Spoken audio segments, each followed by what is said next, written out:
Psychologist Adventurer Case Number 1. A chance encounter, or how a noble manipulator came to be this year, has been turbulent and humiliating for Alex Dobrodrug.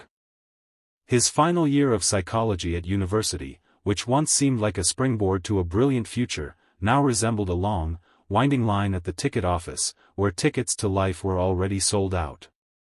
He lived in a tiny room 2 hours away by car, requiring 3 transfers, and his main source of income was working as a waiter at a prestigious CAF, an establishment where the average bill exceeded his weekly salary, and where the customers regarded him as a living piece of furniture. On that fateful, rainy March evening, fate decided to show interest in him, taking the form of an old acquaintance.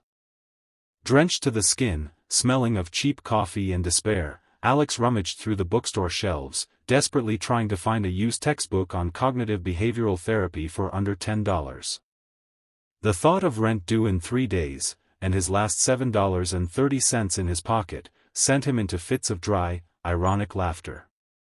He was silently talking to himself, a habit developed from loneliness and the need to be his own most interesting conversationalist. So, Alex, here's the situation. Maslow's theory states that until your basic needs are met, self-actualization is out of the question. Your roof-like foundation is about to collapse. Conclusion. Your chances of becoming a great psychologist are slim to none. Bravo. 6 years of study only to realize your own financial inadequacy. You should have gone into finance, like your uncle advised. Although no, there, too, you need to be able to count things other than your own debts. It was at that moment in the self-deprecating monologue that a voice rang out, clear, recognizable, saturated with the scent of elite perfume and unconscious arrogance. Alex, my God, Alex. Is that really you? He turned, and the world seemed to tilt. Before him, haloed in an ivory cashmere coat, stood Donna Sokolova. Their paths had crossed 7 years ago at a private school, where Alex had been swept up in a rare scholarship for gifted children from families with limited resources, and Donna by a generous donation from her father, who had made his fortune in dubious equipment supplies in the 90s. She was the princess of that microcosm, he, a smart but perpetually out-of-place extra. School, prom, that was their most significant interaction, where Donna, pointing to his suit, painstakingly tailored by his mother, loudly remarked to her friends, "Look, it looks like the pizza delivery service has lost its courier." The laughter was haughty, the pain sharp and memorable. Outwardly, she had hardly changed. The same doll-like, flawless face, the large eyes, the lips as if chiseled by a jeweler. But there was something new, too. Those eyes, always sparkling with self-satisfaction, now burned with a different light, anxious, restless, almost panicked. In her hands, she clutched a leather-bound volume with gold embossing, clearly bought not for reading, but to create the right backdrop on a shelf in the loft. Donna, he nodded, trying to keep his voice from betraying a mixture of old resentment and new curiosity. "Yes, it's me. How are you? What are you doing here?" Her gaze slid over his tattered jacket, lingered on the textbook in his hands, and something like condescending pity flickered in her eyes. "You're into psychology, right? I remember you saying something like that." "Yes, I'm in my senior year," he said curtly, already mentally bidding farewell to this conversation. The standard set of polite, meaningless phrases would follow, after which she would turn and flutter away to her limo. But Donna didn't flutter away. She suddenly clutched the book to her chest, and her lower lip trembled traitorously. The sudden vulnerability on that usually haughty face was shocking. "Alex, you can't imagine," her voice broke into a high pitch, almost a shriek, "I'm having a nightmare, an indescribable nightmare." And so it began. A torrent of words, complaints, tears, anger, and despair crashed down on him right in the middle of the dusty store. The groom, Tom Logvin, the son of her father's partner, always disappearing at important meetings that leave him smelling of someone else's perfume. Her father threatens to cut off her allowance if the wedding falls through. Family contract, daughter, don't embarrass me. Friends who are just waiting to stab her in the back.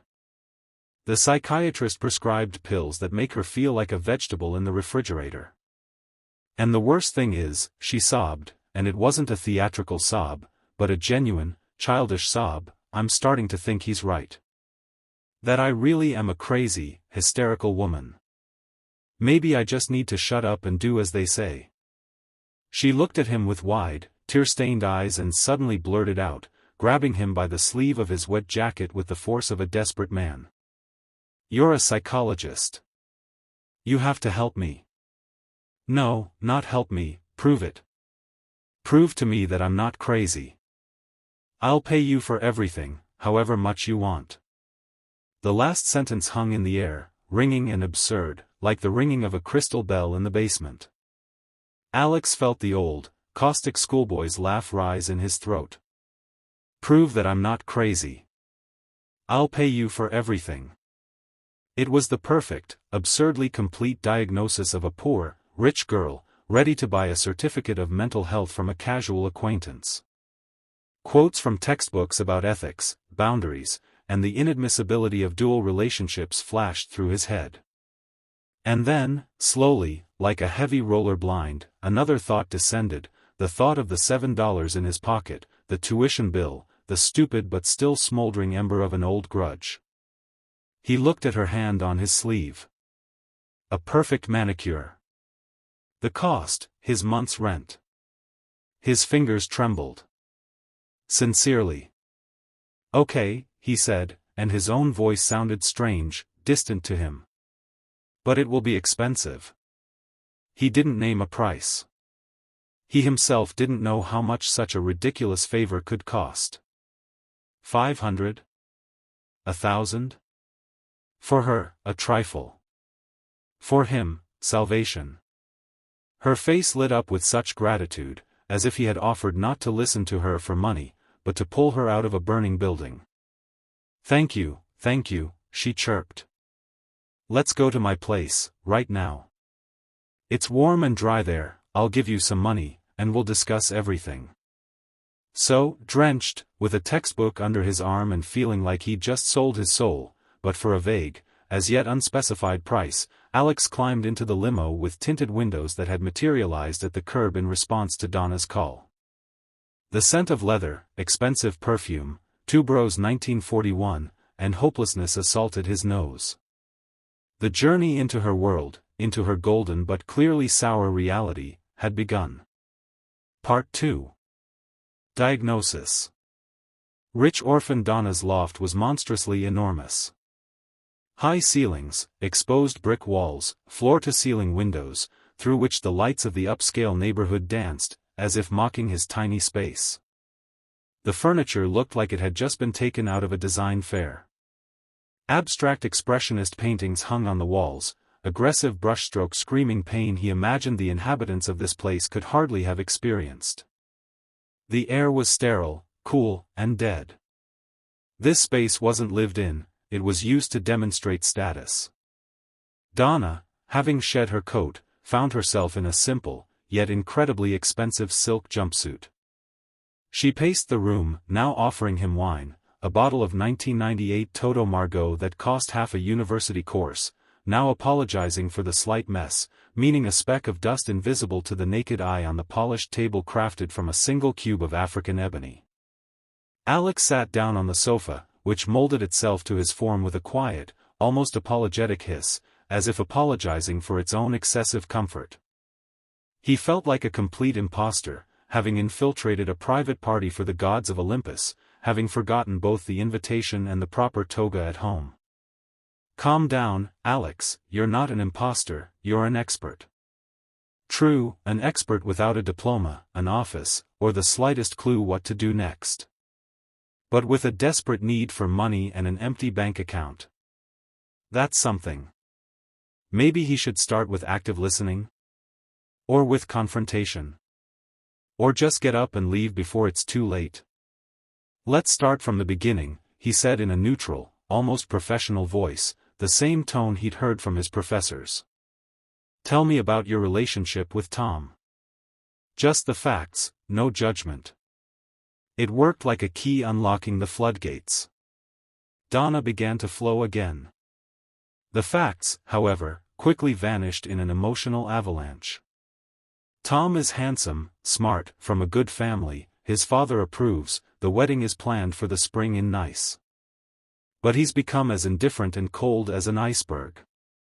He talks to her like she's a cute but slightly annoying dog. He doesn't remember how much she loves coffee with cinnamon and whipped cream, but no sugar. He cancelled their trip to Venice because of urgent matters, and then she saw him on Instagram in Milan with friends at a villa party where everyone was drinking Met. I told him it was unacceptable, her voice shrieked again, echoing off the bare brick walls. And he looked at me with that icy stare of his and said, "Donna, calm down. You're getting worked up over nothing again. Take the pill the doctor prescribed." Alex's inner voice immediately commented, "Classic. Emotional unavailability plus gaslighting, packaged expensively. Straight out of the Toxic Relationships for Dummies textbook. Cost $300 an hour, minimum. If, of course, I decide to take the money and not just run away screaming from this freak show." But watching her, her gestures, the way she wrung her perfectly manicured fingers, Alex began to see more than just a spoiled heiress. He saw a deeply lonely, confused person. Her cage was luxurious, but no less real for that. Her value was determined solely by her compliance with the expectations of her father and future husband. Her feelings were nothing more than an annoying glitch in the well-oiled family financial system. Her hysterics, the only language she could use to scream. "I'm here, I'm alive, notice me, hear me." By the end of the second hour and the second bottle of wine, which Alex had barely sipped, realizing that losing his head here was absolutely unacceptable, he had formulated a preliminary diagnosis. Rich orphan symptom complex. Objectively, she had everything: money, status, beauty. Subjectively, nothing. Self-respect, autonomy, meaning. The cure: a radical shake-up. But what kind of shake-up can money buy if all your problems stem precisely from having too much of it, and it has replaced everything else? He left after dark, politely but firmly refusing the money in advance. He said he needed to process what he'd heard, to analyze it. As they parted, Donna, noticeably calmer from the fact that he'd listened to her for 2 hours without interruptions or stupid advice like go to the seaside or do some charity work, slipped a few bills tightly rolled into a tube into his jacket pocket. "Taxi," she said, and a hint of that same schoolgirl arrogance flickered briefly in her eyes, as if reminding him she'd paid. So he was a hired hand. The boundaries had been set by her, clearly and unconditionally. Outside, in the cold March rain, which seemed to be falling specifically to cool his face, heated by mental activity, Alex unrolled the money, 300-ruble bills, for 2 hours of attention. He chuckled, the steam from his breath mixing with the rain. "Well, Alex, congratulations, you've officially joined the Guild of Ear Prostitutes for Rich Hysterics. A career not mentioned in college admissions handbooks has begun. The check for $300 has arrived. The emotional damage has yet to be assessed. An old grudge has been partially avenged, partially monetized. Let's move on." Those $300, warm from her hands, smelling of her perfume, saved him for a week. He paid his electricity bill, bought himself a decent meal, and even treated himself to a pair of new, warm socks. The fee was a small, bittersweet victory, but it was a victory nonetheless. Part 3. Dinner with a taste of absurdity and Frankel. The next week turned into a strange, surreal dance on the edge of a foul for Alex. During the day, lectures, notes, working in the cafe, where he now looked at the customers with a new, analytical squint, trying to guess which of them was as angry, lonely, unhappy, and rich as Donna. In the evenings, sessions in the loft.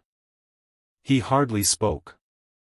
He listened attentively, without judgment, occasionally asking questions that forced her to see the situation from a different perspective. "What does this marriage mean to you, besides your father's approval? If you imagined your father was gone, and you already had money, why would you need Tom? If there were no Tom, no paternal pressure, how would you spend your time? Not should you, but wanted to.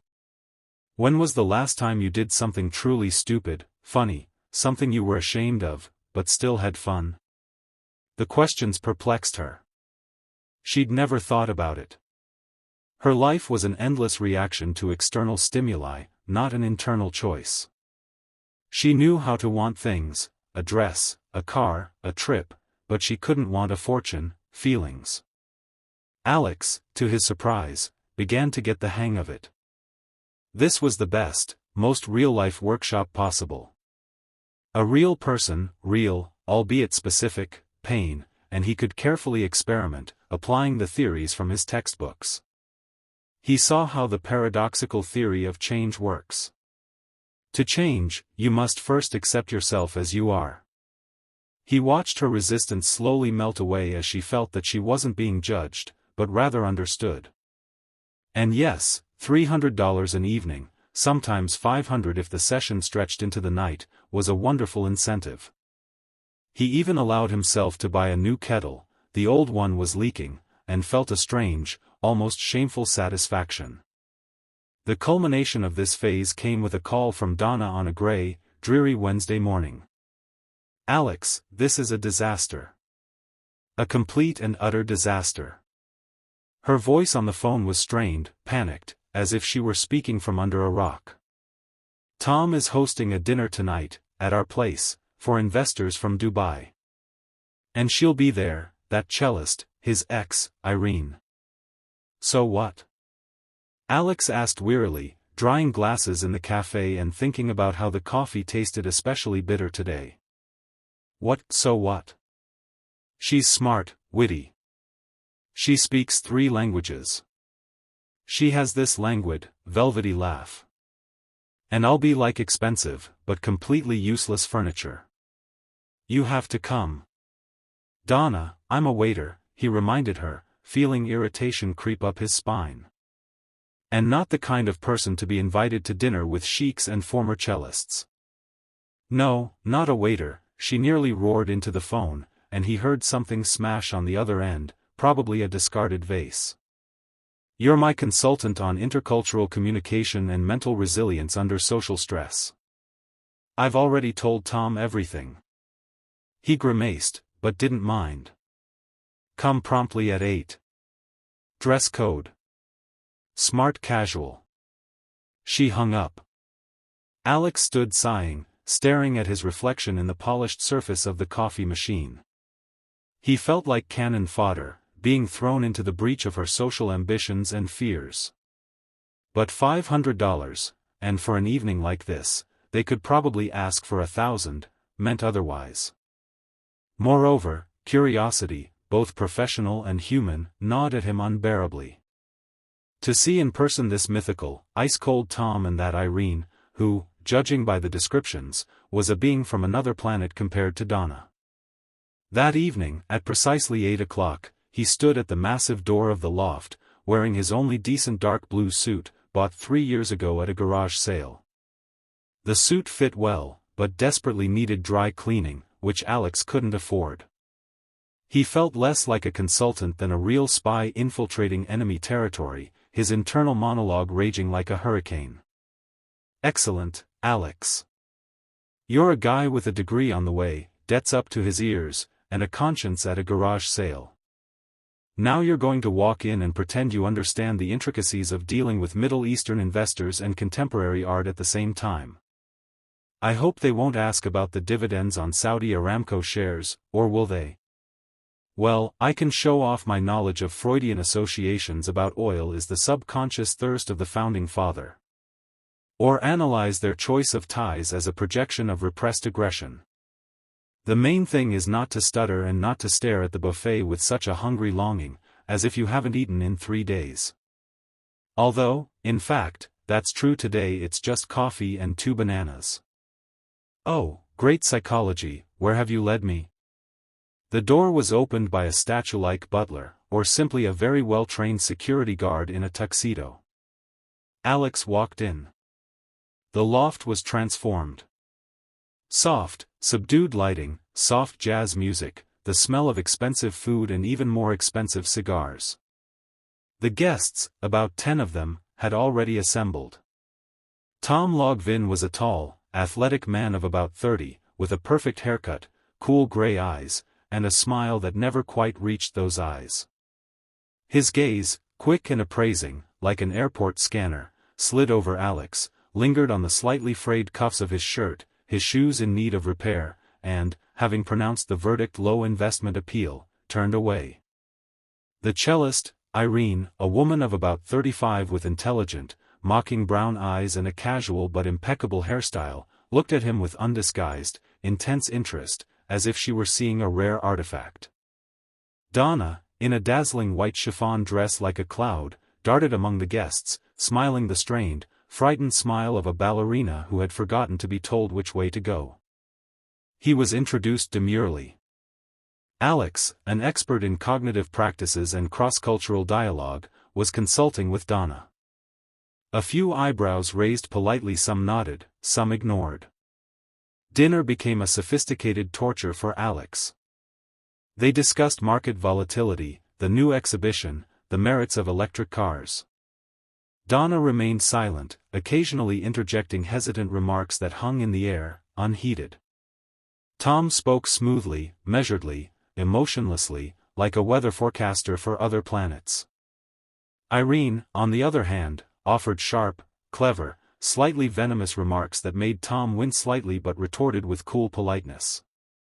Alex sat, feigning attentive listening, wondering how much the crystal vase in the center of the table, filled with black orchids, might cost, and whether it would fall on his head from the unbearable falseness of everything happening.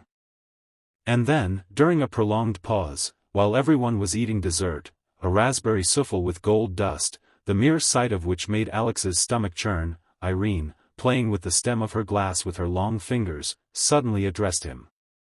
Her voice was low, velvety, with a slight, barely perceptible mockery. "Alex, this is simply charming. Could you, as an expert, share your favorite cognitive practice for such social gatherings? To, say, survive a 20-minute discussion of the price of a barrel of oil with someone who sees in art only the potential for hedging risks?"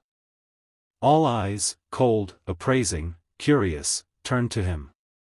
Donna froze, looking like someone about to be guillotined, and because of her own fault. Thomas watched with an expression of cold anticipation, the inevitable failure of this consultant. Alex's brain, shut down by fear and hunger, produced the first thing that came to mind. He recalled Viktor Frankl, his logotherapy, his paradoxical intention. The dinner ended surprisingly peacefully, even warmly. Tom shook Alex's hand as he said goodbye, and in that squeeze, in that look, it was clear. "Okay, magician, you've been useful today. You've earned a place at the table, but don't get carried away." Irene, smelling of expensive tobacco and independence, put on her coat and whispered in his ear. "A brilliant act. And are you her trainer, her psychoanalyst, or just a brilliant adventurer?" Alex only shrugged, allowing himself a mysterious half-smile. Donna, walking him to the elevator, was beaming. She didn't look victorious, she looked like a survivor. A little worn, tired, but alive and even a little inspired. "You're a genius," she said, shoving another, thicker wad of bills into his jacket pocket. "This has been the best, most peaceful evening I've had in a long time. I can't even remember the last time it was like this. Thank you." In the taxi, already far from Donna's house, Alex unwrapped the money, $1,000 in cash. He closed his eyes and leaned his head against the cool glass. A circus, of course. But what a profitable circus, damn it. Part 4: A terrible diagnosis, or where illusions disappear but no circus tours forever. A few days later, late at night, as Alex pored over a chapter of his thesis on the psychological defense mechanisms of individuals with narcissistic personality disorder, there was plenty of material available. His old, battered phone rang. Donna was on the screen. He picked it up, expecting another round of complaints or an invitation to another session. "He called you a clown." Donna's voice on the other end was hoarse, lifeless, devoid of its usual hysterical vibration. This new, flat, burnt-out sound frightened him more than any scream. "And me, the leading clown in a stupid, predictable circus." He said it was time to stop these experiments on her already fragile mind and think about something serious. About children, about an heir to continue the family business, to have someone to pass on all this. She paused, and Alex heard her sniffle, trying not to cry, and failing in the attempt. "I hate him. I hate his cold voice, his calculations, the way he views me as an incubator for a future shareholder. And I hate myself for not being able to just up and leave. For these walls. For this view outside the window. For the fact that my father will stop talking to me and cut me out of the will. Alex, I'll really go crazy. Not pretending, as he says, but really. Help me do something." He sat in the darkness of his little room, staring at the flickering laptop screen, at the lines about narcissism, projection, denial, and again, just like that time in the bookstore, something inside him clicked. Only now it wasn't the click of resentment or greed, but the click of a cold, clear, almost surgical decision. He was tired. Tired of her constant suffering, of his half-measures, of this game of good doctor for big money. It was time not to bandage the wounds, but to latch the abscess. Time to cut. Without anesthesia. "Donna, are you home now? Alone?" He asked quietly, calmly, and his own voice seemed alien to him. "Yes. Tom's gone on a business trip to an important meeting with venture capitalists. For 3 days. Then dress in something warm, the simplest you have. Jeans, a sweater. Don't look in the mirror. Don't look at all. Be outside in 20 minutes. I'll pick you up." He quickly pulled on his jacket, grabbed the keys to his old '98 Honda Civic, which only started on the third try, and in a good mood, and darted out into the street. The night was cold and starry. The city was asleep, or pretending to be. He picked her up at her front door. She was indeed wearing simple jeans and an oversized sweater, looking about 16. No makeup, her eyes tear-stained. Donna got in silently. They drove through the nighttime city, over the bridge, toward the industrial districts, where the embankment was deserted and offered that oppressive view of the shining forest of towers, the symbol of her golden, unbearable life. He stopped the car at an old, abandoned pier. They got out. The wind was biting, salty, seeping under their clothes and nipping at their skin. They stood, looking at the lights. "Do you know how I felt about you at school?" Alex asked, looking not at her but at the distant lights of her loft, which, to his surprise, he was able to spot. She shuddered and turned to face him. In the light of the distant streetlights, her face seemed pale, almost translucent. "Contempt," she said almost silently, and it wasn't a guess, but a statement. "Envy," he breathed out honestly, mercilessly. "Pure envy. I thought you had it all. Absolutely everything you could dream of. Beauty, money, attention, a future mapped out like clockwork. Now I see that you have nothing of your own. You are a beautiful, incredibly expensive candy wrapper that someone else decided not to open but to place under glass for a collection. And inside, it's not even emptiness. Emptiness could be filled with something of your own. There's a vacuum there. An absolute, cosmic vacuum. You're not crazy, Donna. You're not alive. You died somewhere between your father's expectations and your fiancé's cold calculations, and now your existence is nothing more than the ritual dance of a very expensive, very beautiful doll on its own grave." He spoke harshly, mercilessly, pouring out on her all the anger he'd accumulated over years of study, poverty, and observing people like her, at the injustice and futility of such an existence. He offered no hope, no solutions. He made a diagnosis. The most terrifying diagnosis. Clinical death of the soul, despite the complete outward well-being of the body and bank account. She looked at him, and tears streamed down her face silently, continuously, without sobs, without any attempt to wipe them away. They simply flowed, like water from an overflowing vessel, soundlessly. What should I do? It wasn't even a whisper, but a barely audible exhalation.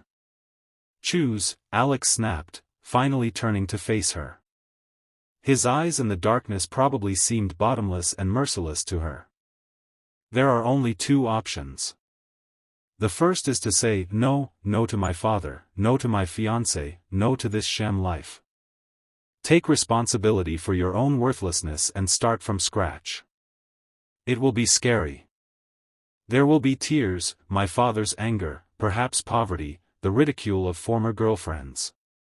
The second is to say, yes, agree, become an incubator, become an ornament, become a silent addition to your capital.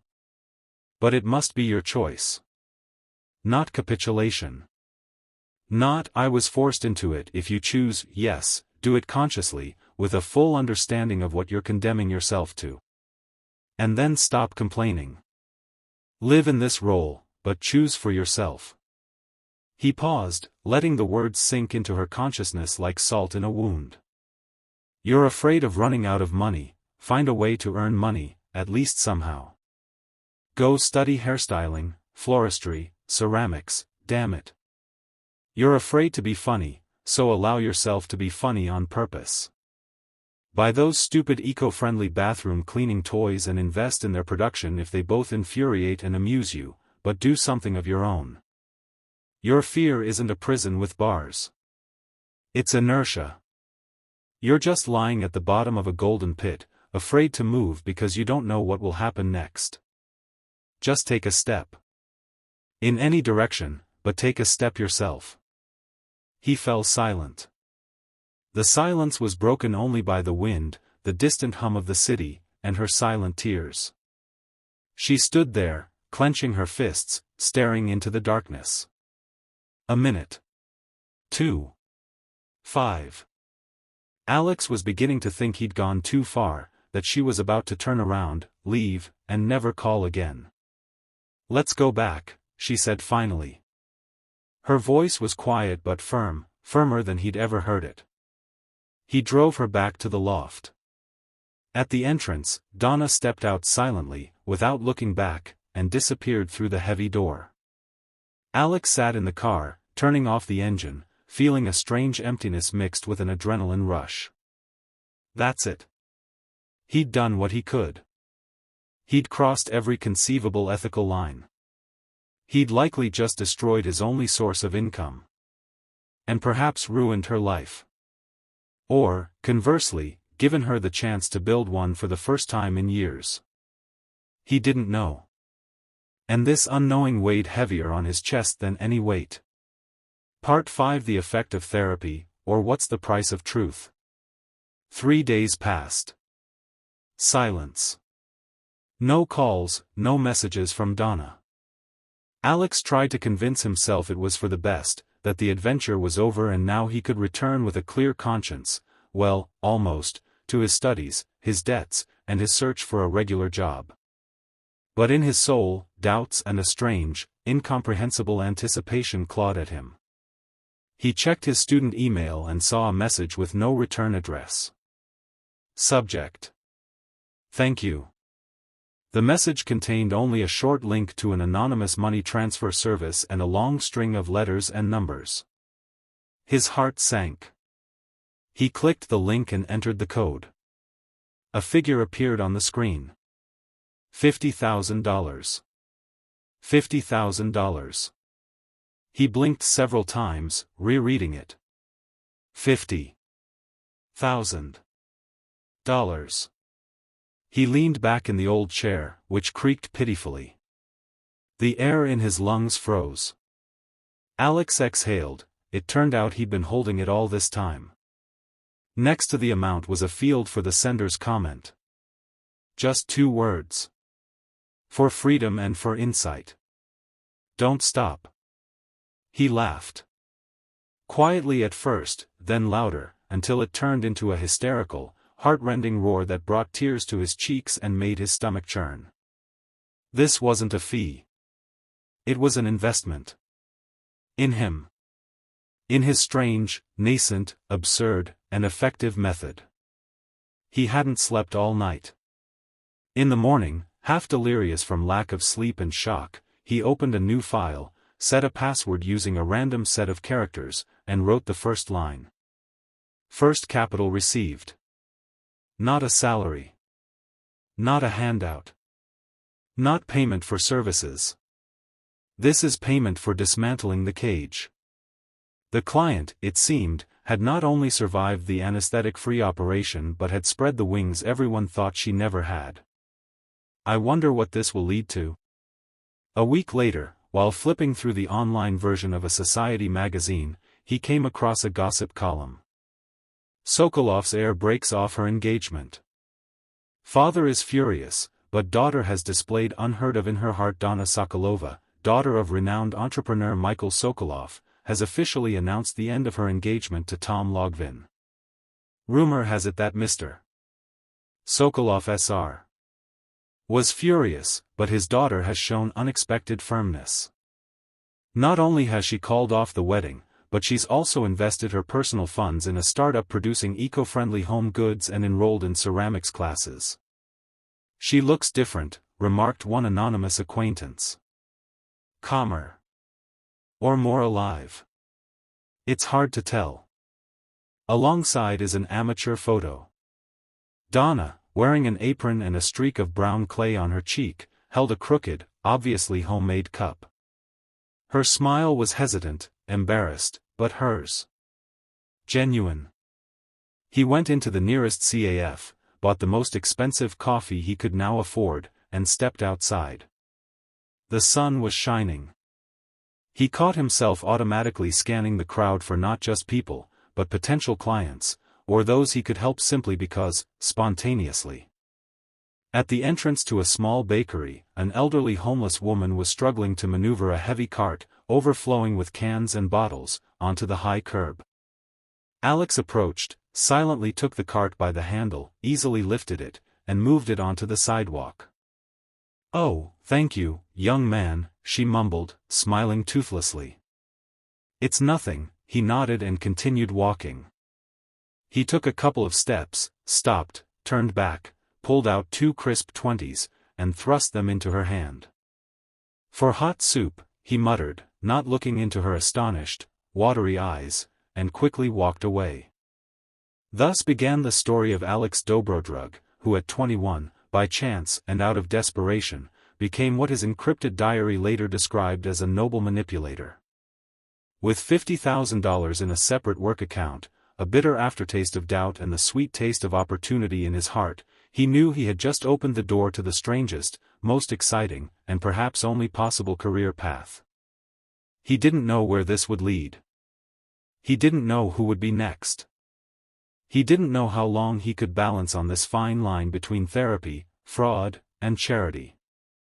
But he knew one thing. Now he won't stop. An electronic diary entry: no names or contact information. Entry 0. Something happened that caused my internal ethics bureau to completely malfunction, crash on a blue screen, and reboot into cynical philosopher mode. Let's call it a therapeutic heist with a plus sign, with elements of mental surgery and subsequent charity. The new anonymous account contains a sum I don't even dare put into words, lest I jinx it. Suffice it to say, it could free me from thoughts of my daily bread for a year, maybe more. The money came from Osoba, whom, during the turbulent years of my adolescence, I sincerely considered the embodiment of everything wrong with a world of abundance and heartlessness. Now, it seems, I've become something of an amateur exorcist for her, who, for a hefty fee, exorcised the demon of someone else's will from her and left her to be torn apart by her own, long dormant. And it seems she not only didn't break, but actually woke up. Paradox. I hardly lied. I was cruel, but honest. I took the money, but gave something more than a sedative or advice. It was an act of social surgery without anesthesia, performed by a student with a scalpel made of his own resentment and a cognitive behavioral therapy textbook. And the patient, waking up, decided that the young surgeon deserved not just a fee, but a bonus for his courage. What to do with this money? Returning it, that would be hypocrisy. Spending it solely on myself would be a betrayal of what had been born within me on that windy embankment. I'd already begun to pay it off. I'd given 2 20s to a random woman. It smelled of weakness and vanity, but also relief. So the mechanism was working. I take from one and give to another, like Robin Hood. I'm practically a psychologist with a poor relation complex and a strange sense of humor. So, I state a fact. I, Alex Dobrodrug, 22 years old, with a diploma on the horizon and doubts filling my entire inner space, have inadvertently invented a profession. I'll come up with a name later. For now, let's just call it Noble Manipulator. First operation completed. Code name: Lettuce and Clouds. The client has been evacuated from his comfort zone of discomfort. The 5-digit fee was received with astonishment and a slight feeling of nausea. My conscience has been temporarily switched to upgrade mode. Postscript: the cup she was holding in that photo was horribly crooked. But damn, it was made by her own hands. For the first time in her life. That's worth more than any fee. Perhaps that's the whole point. Not to make them happy, happiness is a vague concept, but to make them alive. Even if that means putting on a mask, lying about the little things to tell the truth about the big things, and charging an exorbitant amount of money for it. An ironic, vicious circle, but nonetheless. I wonder who's next.